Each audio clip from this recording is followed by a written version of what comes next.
आजाद Hindustan live, सच के साथ। मानवता के पथ प्रदर्शक सद्गुरु श्री श्री परमहंस योगानंद। गुरु पूर्णिमा के उपलक्ष्य में योगदास सत्संग के भक्तों ने गुरु पूजन किया। भक्तों ने सद्गुरु श्री श्री परमहंस योगानंद जी के चित्र पर माल्यार्पण किया। इस अवसर पर परमहंस जी द्वारा रचित सुप्रसिद्ध आध्यात्मिक ग्रंथ योगी कथामृत का पठन किया गया। उल्लेखनीय है कि एक सद्गुरु शिष्य को शब्द ज्ञान को ही ज्ञान मान लेते कि भूल से बचाकर उसमें निहित अर्थ को जीवन में उतारना सिखाता है। वो अपने शिष्य पर पृथ्वी लोक, सूक्ष्म लोक और कारण लोक में भी दृष्टि रखता है, अर्थात गुरु शिष्य संबंध शाश्वत है। ऐसे ही एक सद्गुरु परंपरा के वाहक योगदास सत्संग सोसाइटी के संस्थापक तथा विश्व प्रसिद्ध पुस्तक योगी कथामृत के लेखक श्री श्री परमहंस योगानंद जी हुए।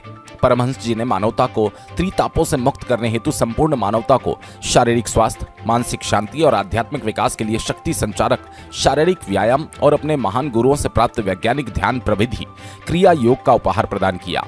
हिमालय वासी अमर महागुरु महाअवतार बाबा जी ने बनारस के सुविख्यात गृहस्थ संत श्री लाहिड़ी महाशय को हिमालय के द्रोणगिरी पर्वत की पवित्र गुफा में कल्याणकारी क्रिया योग की दीक्षा प्रदान की थी।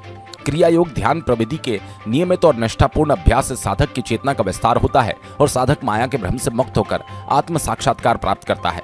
परमहंस योगानंद का जन्म भारत के गोरखपुर शहर में 5 जनवरी 1893 को हुआ था। उनके बचपन का नाम मुकुंद लाल घोष था। लाहिड़ी महाशय के शिष्य ज्ञानावतार स्वामी श्री युक्तेश्वर गिरि जी ने बाल मुकुंद को कड़े अनुशासन में भारत के प्राचीन ऋषि मुनियों द्वारा प्रदत्त योग विज्ञान और दर्शन में पारंगत किया। स्वामी जी ने युवा शिष्य मुकुंद को संन्यास की दीक्षा देकर परमहंस की सर्वोच्च उपाधि प्रदान की। मुकुंद ने अपने लिए योगानंद का नाम चयन किया। परमहंस योगानंद ने महाअवतार बाबा जी की गुरु परंपरा से प्राप्त क्रिया योग के प्रचार प्रसार हेतु वर्ष 1917 में भारत में योगदास सत्संग सोसाइटी ऑफ इंडिया की स्थापना की।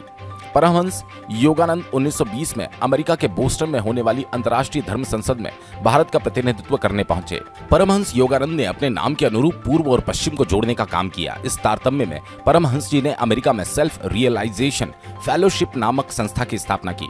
अब ये दोनों संस्थाएं देश विदेश में क्रिया योग का प्रचार प्रसार कर रही हैं। विश्व के देशों में योग के प्रति आग्रह, अंतर्राष्ट्रीय योग दिवस की स्वीकार्यता में परमहंस योगानंद के कार्यों का बड़ा योगदान है। परम कल्याणकारी क्रिया योग की जानकारी योगदा सत्संग सोसाइटी ऑफ इंडिया के रांची, झारखंड आश्रम से प्राप्त की जा सकती है। बड़वाह से नवरत्न जैन की रिपोर्ट।